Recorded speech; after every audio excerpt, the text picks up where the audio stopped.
പ്രിയപ്പെട്ട സുഹൃത്തുക്കളെ, നമ്മളെ തൃശ്ശൂർ ഈ കഴിഞ്ഞ കുറച്ച് ദിവസം മുമ്പ്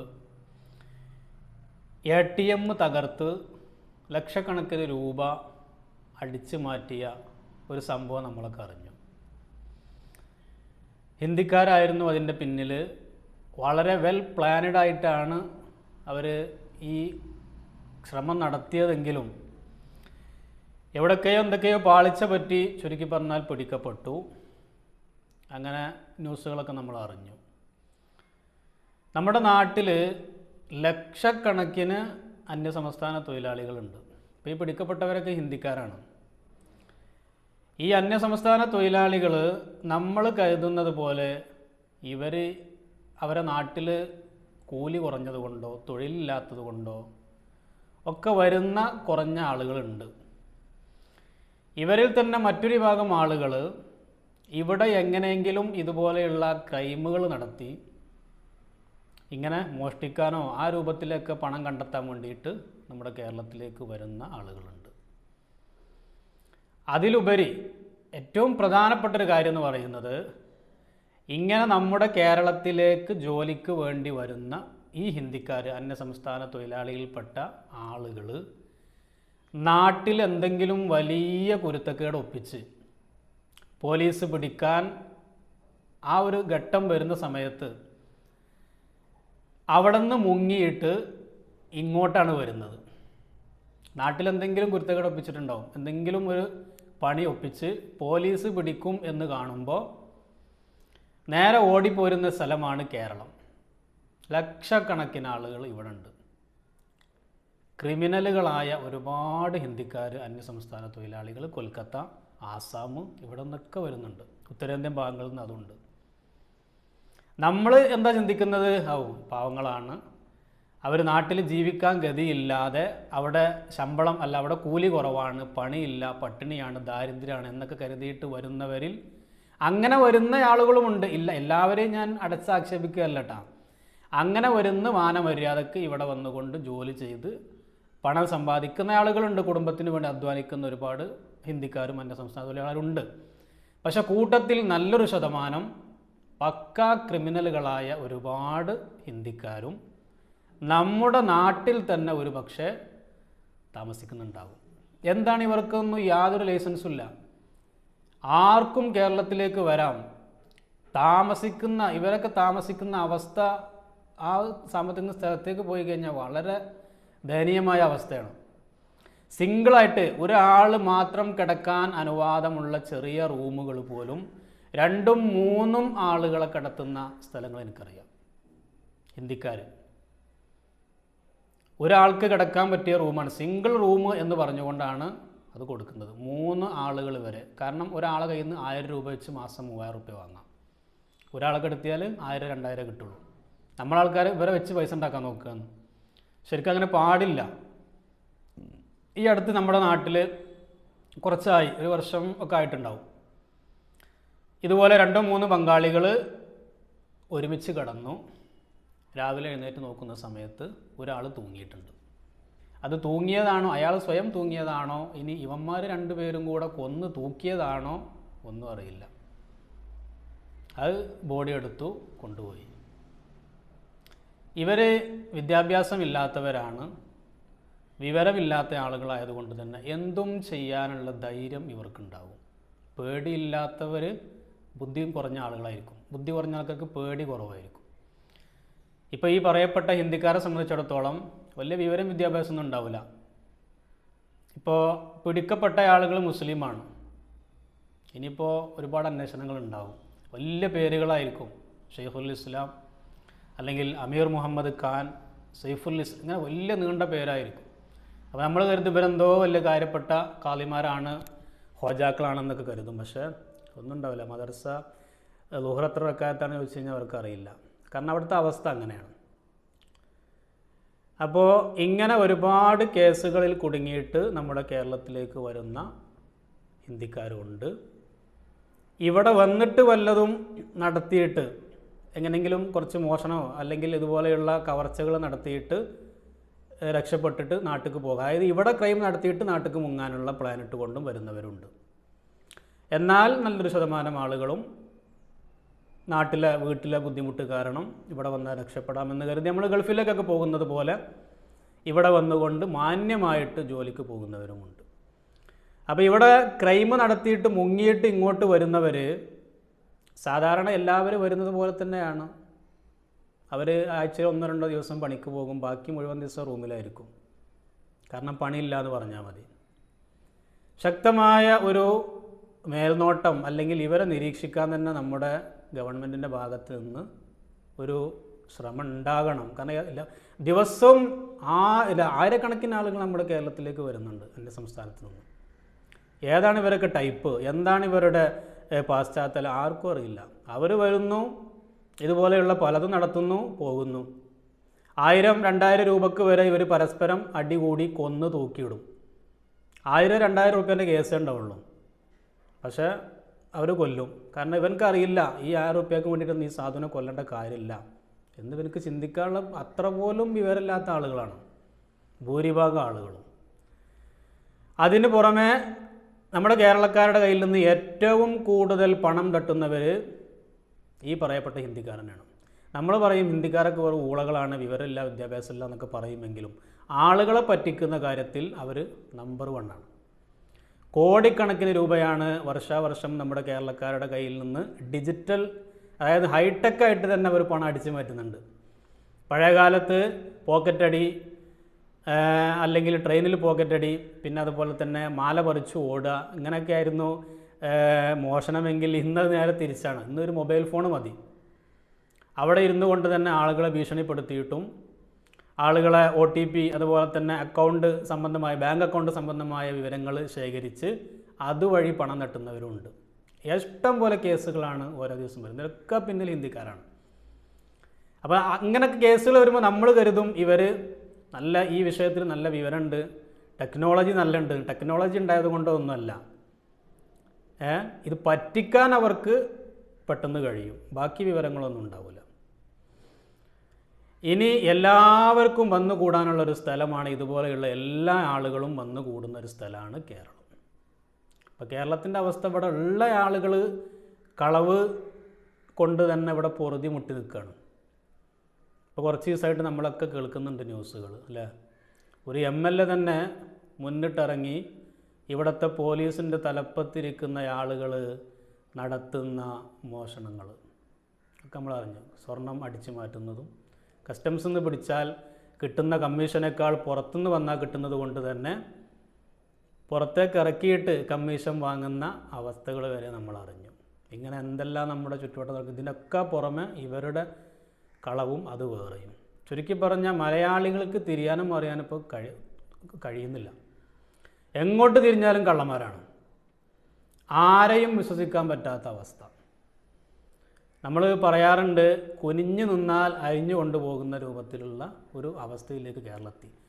ചുറ്റിനും ഹിന്ദിക്കാരാണ്, വിശ്വസിക്കാൻ പറ്റില്ല. ഏതാണ് ടൈപ്പ് എന്ന് ഒരിക്കലും നമുക്ക് ആരെയും ഉറച്ച് വിശ്വസിക്കാൻ പറ്റില്ല. ഇവരെയൊക്കെ പിടിച്ച് അകത്തിടേണ്ട നിയമപാലകരായ ആളുകളുടെ അവസ്ഥ ഇത്. എങ്ങോട്ടാണ്? വെറുതെ അല്ലാതെ ഇവിടുന്ന് ആളുകൾ ഓടുന്നത്. ചെറുപ്പക്കാരൊക്കെ ഇവിടുന്ന് ഓടുകയാണെന്നാണ് പറഞ്ഞത്. വളർന്നു വരുന്ന ഡിഗ്രി കഴിഞ്ഞ് +2 കഴിഞ്ഞ കുട്ടികൾ തന്നെ ഓടാൻ നിൽക്കുകയാണ് ഇവിടുന്ന്. കാരണം ഇവിടെ നിന്നാലുള്ള അവസ്ഥ ഇതാണ്. അങ്ങോട്ട് രാത്രി നമ്മൾ ഉറങ്ങുന്ന സമയത്ത് ഷർട്ടും മുണ്ടൊക്കെ എടുത്തിട്ടാണ് ഉറങ്ങിയിരുന്നെങ്കിൽ രാവിലെ എന്നിട്ട് നോക്കുമ്പോൾ അതും ഉണ്ടാവില്ല, അത് ഊരി കൊണ്ടിട്ടുണ്ടാവും. ഇങ്ങനെയുള്ള ആളുകൾക്കിടയിൽ എങ്ങനെ നമ്മൾ സ്വസ്ഥമായിട്ട് ജീവിക്കും? അപ്പോൾ ഈ രൂപത്തിൽ കേരളത്തിലെ ക്രിമിനലുകളുടെ ഒരു താവളമായിട്ട് തന്നെ മാറിയിട്ടുണ്ട്.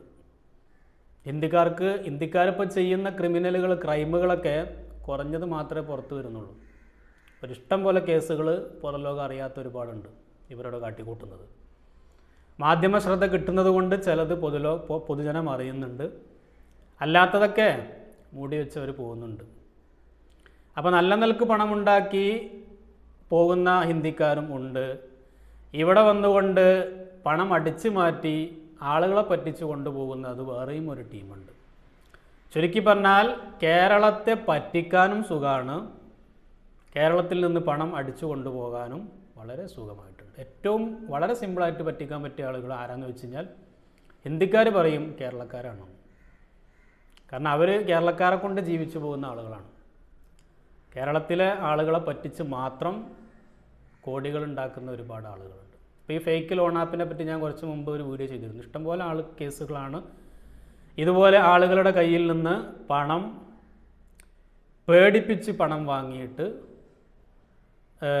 അവസാനം അത് സിം ഊരി എടുത്ത് ഒഴിവാക്കുന്നു. കാരണം ഇവരുടെ ശല്യം സഹിക്കാൻ കഴിയുന്നില്ല.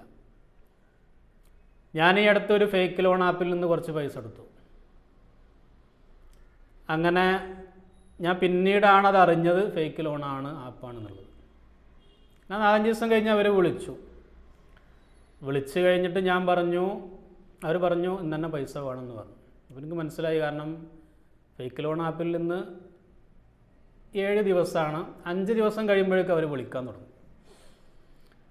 അപ്പോൾ ഞാൻ പറഞ്ഞു എൻ്റെ കയ്യിൽ ഇപ്പോൾ പൈസ ഒന്നുമില്ല, നമുക്ക് സാധാരണ പൊതുവെ നമ്മളൊക്കെ ഒരു മാസത്തെ അവധിയാണല്ലോ കിട്ടില്ല, അത് പറ്റില്ല, ഞങ്ങൾക്ക് നാളെ തന്നെ വേണം, അത് സംഘടിപ്പിച്ചോളി പറഞ്ഞു. പിറ്റേ ദിവസം വിളിച്ചു, പറഞ്ഞു പൈസ ഇല്ല എന്ന് പറഞ്ഞു. അത് പറഞ്ഞാൽ പറ്റില്ല, പൈസ ഇന്ന് തന്നെ വേണം എന്ന് പറഞ്ഞു. പിറ്റേ ദിവസം വിളിച്ചു, 3-ാമത്തെ ദിവസം വിളിച്ചു ഞാൻ ഫോൺ എടുത്തു. ഒരുപാട് എന്നെ ചീത്ത പറഞ്ഞു, ഹിന്ദിയിൽ ഒരുപാട് തെറി പറഞ്ഞു. ഞാൻ തിരിച്ചൊന്നും പറയാനൊന്നും പോയില്ല.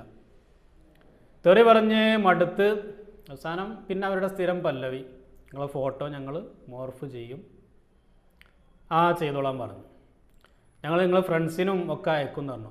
അയച്ചു കൊടുത്തോളാൻ പറഞ്ഞു. ഞാൻ പറഞ്ഞു ഫ്രണ്ട്സിന് മാത്രമാക്കണ്ട, നിങ്ങൾ ഫേസ്ബുക്കിലും ഗൂഗിളിലും യൂട്യൂബിലൊക്കെ എൻ്റെ ഫോട്ടോ ഇട്ടോ, പൈസ കിട്ടൂല എന്ന് പറഞ്ഞു. അപ്പോൾ ഇവരുടെ ഒരു പ്ലാനിങ് എന്ന് പറയുന്നത്, ഈ ഒരു ഫേക്ക് ലോൺ ആപ്പിൻ്റെ ഒരു രീതി എന്ന് പറഞ്ഞാൽ, ഏതെങ്കിലും ഉത്തരേന്ത്യൻ ഭാഗത്തുള്ള 1-2 ചെറുപ്പക്കാർ കൂടിയിട്ട് ഒരു ആപ്പ് ഉണ്ടാക്കുന്നു. 2000-2500 രൂപ കൊടുത്തു കഴിഞ്ഞാൽ എന്തെങ്കിലുമൊക്കെ ഇതുപോലെയുള്ള ഒരു ആപ്പ് ഉണ്ടാക്കുന്നു. ഈ ആപ്പ് പ്ലേ സ്റ്റോറിൽ അപ്ലോഡ് ചെയ്യുന്നു. ശേഷം 2 പേരും കൂടെ ചേർന്ന് ഒരു 60,000-70,000 ഇറക്കുന്നു. ഇത് ഒരു 10-30 ആളുകൾക്ക്, അല്ലെങ്കിൽ ഇവിടെ 40 ആളുകൾക്ക് 1500 രൂപ വീതം അല്ലെങ്കിൽ 1800 രൂപ വീതം ഇവർ ലോൺ കൊടുക്കുന്നു. ശേഷം 40 ആളുകൾക്ക് കൊടുത്ത ഈ 40 ആളുകളെയും ഒരാഴ്ച കഴിഞ്ഞ് ഇവർ വിളിക്കാൻ തുടങ്ങും. വിളിച്ചു കഴിഞ്ഞിട്ട് ചിലപ്പോൾ ഒരു 30 ആളുകൾ ഈ പണം തിരിച്ചടക്കും. 1500 രൂപ കൊടുത്തു കഴിഞ്ഞാൽ പലിശ എന്നൊരു സമ്പ്രദായമൊന്നും അവരുടെ ആപ്പിലില്ല. നമുക്ക് ലോൺ എമൗണ്ട് എന്ന് പറയുന്നത് 3000 നമ്മുടെ അക്കൗണ്ടിലേക്ക് വരുന്നത് 1500 500 രൂപ സർവീസ് ചാർജ്, 1000 രൂപ പ്രോസസ്സിംഗ് ഫീസ് എന്ന് പറഞ്ഞുകൊണ്ടാണ്, പലിശ അല്ല. തിരിച്ചടക്കേണ്ടത് 3000 അഥവാ നമുക്ക് തന്നതിൻ്റെ ഇരട്ടി തുക തിരിച്ചടക്കണം. ഇങ്ങനെ 40 ആളുകൾക്ക് 1500 രൂപ വരെ കൊടുത്താൽ 35 ആളുകളെങ്കിലും ഇവർ ഈ പണം 3000 രൂപ തിരിച്ചടക്കും. 35 ആളുകൾ 3000 രൂപ തിരിച്ചടച്ചാൽ 10 ആളുകൾക്ക് 30, 60, ഏകദേശം 95,000 രൂപയോളം ഇവരുടെ അക്കൗണ്ടിലേക്ക് വരുന്നുണ്ട്. 5 ആളുകൾ, ഒരു പക്ഷേ എന്നെപ്പോലെയുള്ള 5 ആളുകൾ, എന്ത് പറഞ്ഞിട്ടും അടക്കാത്ത 5 ആളുകളുണ്ടാവും. അവരെന്താ ചെയ്യുക? ഈ അടക്കാത്ത 5 ആളുകളെ ഒഴിവാക്കിയിട്ട് അടച്ച 35 ആളുകളുടെ പിന്നാലെ ഇവർ കൂടും. എന്താണ്? ഇവർ പൈസ അടച്ചതാണ്, വീണ്ടും ഇവർക്ക് വിളിക്കും. ആ പൈസ കയറിയിട്ടില്ല, ആ പൈസ ഞങ്ങൾ അക്കൗണ്ടിലേക്കല്ല വേറെ അക്കൗണ്ടിലേക്കാണ് പോയത്, അല്ലെങ്കിൽ അത് പോരാ എന്നൊക്കെ പറഞ്ഞുകൊണ്ട് വീണ്ടും ശല്യം ചെയ്തുകൊണ്ടേയിരിക്കും. ശല്യം സഹിക്കാൻ വയ്യാതെ ഇവർ വീണ്ടും പണടക്കും. കാരണം രണ്ടാമത് ഇവർ ആവശ്യപ്പെടുന്ന തുക 5000 മുതൽ 10000 രൂപ വരെയാണ്. അപ്പോൾ ഓൾറെഡി ആദ്യം കിട്ടിയ 3000 നിന്ന് സംഖ്യ ഇവർക്ക് ലാഭമുണ്ട്. ഈ 35 ആളുകളെ വീണ്ടും ശല്യം ചെയ്തുകൊണ്ട് 5000, 10000 അവരാവശ്യപ്പെടും.